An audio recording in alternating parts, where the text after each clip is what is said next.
All right, everyone. What is the importance of decentralization? Now, decentralization has many rational things with it. Decentralization facilitates growth in the organization. अगर आपको future में कोई नई branch खोलनी है तो जो एम्प्लॉयज़ आप के अभी ट्रेन हो चुके हैं डिसेंट्रलाइजेशन में डिसीजंस ले लेके उनको आप ट्रांसफ़र करके प्रमोट कर सकते हो उन ऑर्गेनाइजेशन में. एम्प्लॉय खुद की डेवलपमेंट होती है. डिसेंट्रलाइज जब आप उसको डिसीजंस अलाउ कर देते हो तो उनकी खुद की डेवलपमेंट है. इस रीज़न की वजह से डिसीजन मेकिंग काफ़ी फास्ट हो जाती है बिकॉज हर चीज़ आपको पूछनी नहीं पड़ती. सेंट्रलाइज्ड अथॉरिटी से आप अपने अकॉर्डिंगली एक्ट कर सकते हो. राइट, आपको इससे स्पेशलाइजेशन मिलती है बिकॉज अगर आपको अथॉरिटी दी जाएगी डिसीजंस लेने के लिए तो एक्सपीरियंस ले लेके आप स्पेशलाइज्ड होगे. तो ये इसकी कुछ बेसिक इंपॉर्टेंस है. Let's see what the notes have got for us. The very first one is develops initiatives among subordinates. When they are allowed to take initiative, they will take. तो वो decentralisation से फैसिलिट हो पाता है. लोग खुद पे भरोसा करते हैं, कॉन्फिडेंस उनके अंदर और बूस्टअप होता है. जो लोअर लेवल मैनेजर्स हैं उनको फ्रीडम दे रखी है आपने डिसीजंस लेने के लिए, तो वो अपनी जजमेंट के हिसाब से डिसीजन लेते हैं करेक्ट टाइम में. इससे वो कॉन्स्टेंटली जो इन्वायरमेंट चेंज हो रही है वो उसके हिसाब से सही सोल्यूशन ले खुद को डेवलप भी कर पाते हैं. डिसेंट्रलाइजेशन पॉलिसी से हमें हेल्प मिलती है एम्प्लॉयज़ की पोटेंशियल को आइडेंटिफाई करने के लिए और देखने के लिए कि कौन डायनेमिक लीडर बन सकता है. डायनेमिक लीडर मीन्स जो हर एक सिचुएशन में लीड कर सकता है.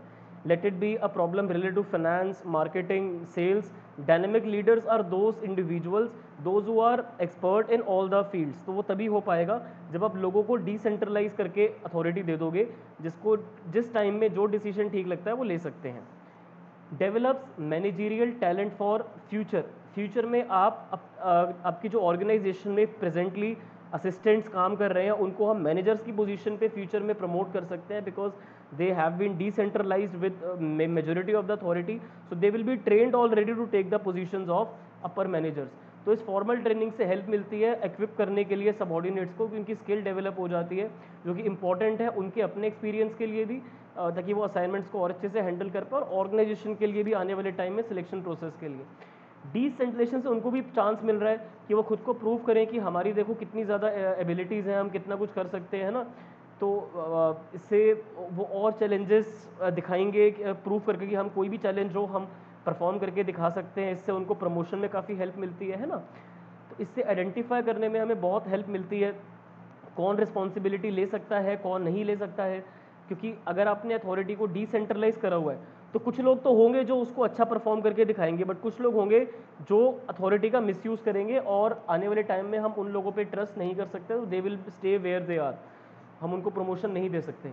तो मैनेजमेंट की एजुकेशन भी ज़रूरी है और उन लोगों की ट्रेनिंग भी रेगुलरली ज़रूरी है ताकि वो रियल सिचुएशंस में एक्सेल होके दिखा पाएँ कि देखो हम ये चीज़ें भी कर सकते हैं जो हम नहीं कर पाते अगर हमें अथॉरिटी नहीं मिल पाती. तो डिसीजन मेकिंग काफ़ी जल्दी होती है अगर आपको अलाउड है सही टाइम पे अपने हिसाब से डिसीजन लेने के लिए तो आपको किसी और से नहीं पूछना.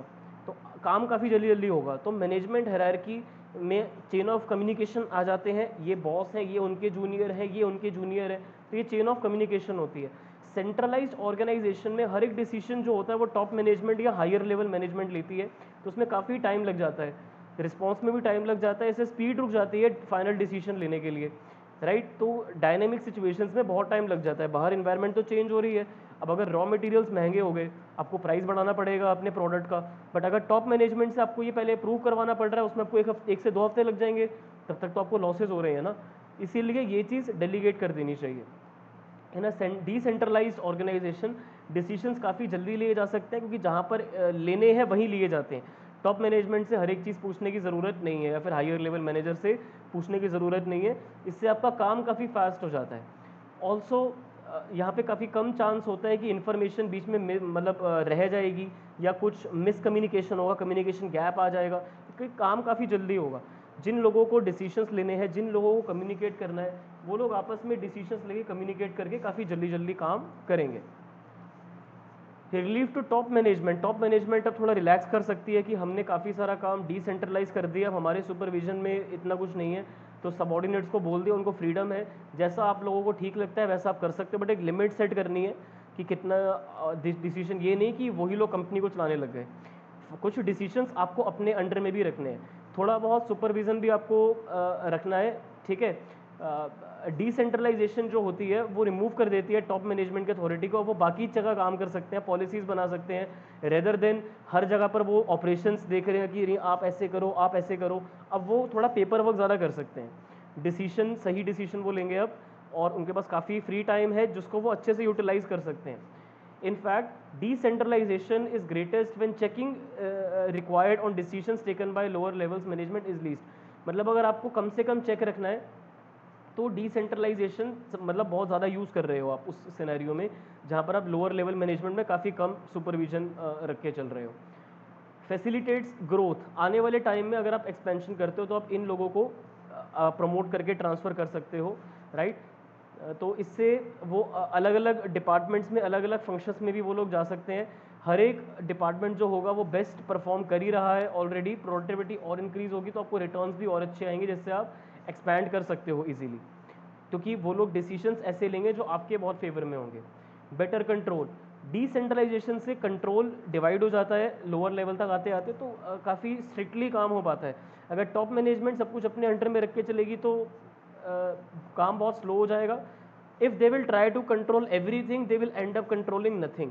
अगर टॉप मैनेजमेंट सोचेगी कि हम हर एक डिपार्टमेंट को, हर एक टीम को कंट्रोल कर ले, they will end up controlling no one, because उनको हर एक डिपार्टमेंट का आधा आधा पता होगा, आधी इन्फॉर्मेशन होगी उनके पास। सो दैट्स वाई कंट्रोल को इम्प्रूव करने के लिए डिसेंट्रलाइजेशन जरूरी, आप अपने डिपार्टमेंट को कंट्रोल करो, आप अपने डिपार्टमेंट को कंट्रोल करो, इससे कंट्रोल करना काफ़ी ईजी हो जाता है। अब जो एक्सटेंट रहेगा अचीव करने का ऑर्गेनाइजेशनल ऑब्जेक्टिव्स को, और जो कंट्रीब्यूशन रहेगा हर एक डिपार्टमेंट का, वो एसर्टेन करा जा सकता है कि अच्छा आपके डिपार्टमेंट ने बहुत मेहनत करी है, आपके डिपार्टमेंट ने उससे भी ज़्यादा मेहनत करी है, तो ये पता लगाया जा सकता है।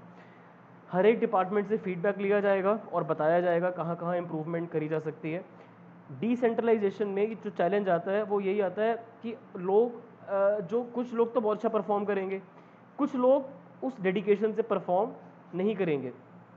अगर इन्वायरमेंट में कुछ चैलेंज आ रहा है, अगर रॉ मटेरियल महंगे हो रहे हैं, लेबर स्ट्राइक पे जा रही है, इलेक्ट्रिसिटी के चार्जेस बढ़ रहे हैं, तो हमें कंट्रोल करना आना चाहिए। इन सिचुएशंस को हम कैसे कंट्रोल करेंगे?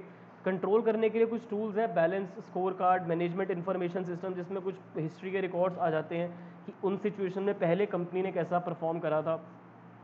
डिसेंट्रलाइजेशन से मैनेजमेंट कंपेल होती है कुछ नया इम्प्रूव करने के लिए, परफॉर्मेंस को इम्प्रूव करने के लिए, तो वो एक क्राइटेरिया ढूंढ पाते हैं जिसके थ्रू वो एसर्टेन कर पाते हैं कि क्या वो डिसीजंस जो ले रहे हैं वो ठीक है या फिर कहीं पर स्कोप है इम्प्रूवमेंट के लिए।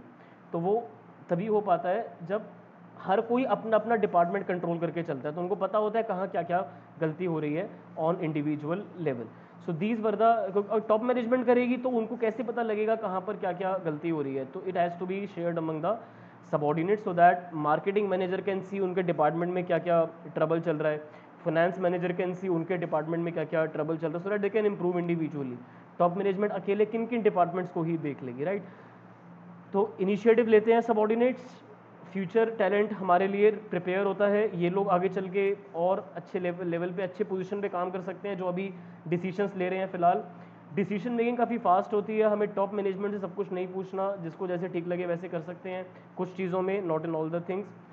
टॉप मैनेजमेंट वाले इंपॉर्टेंट पॉलिसीज़ पे ध्यान दे पाते हैं जो उनके अकॉर्डिंग ज़्यादा इंपॉर्टेंस रखती हैं। ग्रोथ का फैसिलिटेशन बहुत ज़्यादा ईजी हो जाता है क्योंकि लोग ट्रेंड हैं, उनको आप वो इतनी मेहनत करेंगे कि आपको इतने प्रॉफिट होंगे कि आप आगे चल के एक्सपेंशन और डाइवर्सिफिकेशन आसानी से कर सकते हो। आप हर एक डिपार्टमेंट अच्छे से कंट्रोल हो पाएगा इन इट्स ओन वे, और टॉप मैनेजमेंट को रिलीफ मिलेगा क्योंकि डिपार्टमेंट्स आपस में कंट्रोल करके चल रहे हैं। इंट्रा डिपार्टमेंट की बात कर रहा हूँ मैं, इंटर डिपार्टमेंट की बात नहीं कर रहा हूँ। सेल्स वाले अपना डिपार्टमेंट कंट्रोल करके चल रहे हैं, फाइनेंस वाले अपना डिपार्टमेंट कंट्रोल करके चल रहे हैं, इससे ओवरऑल ऑर्गेनाइजेशन के ऑब्जेक्टिव्स अचीव होने में काफ़ी हेल्प मिलती है। All right, so these were the importance of decentralisation everyone.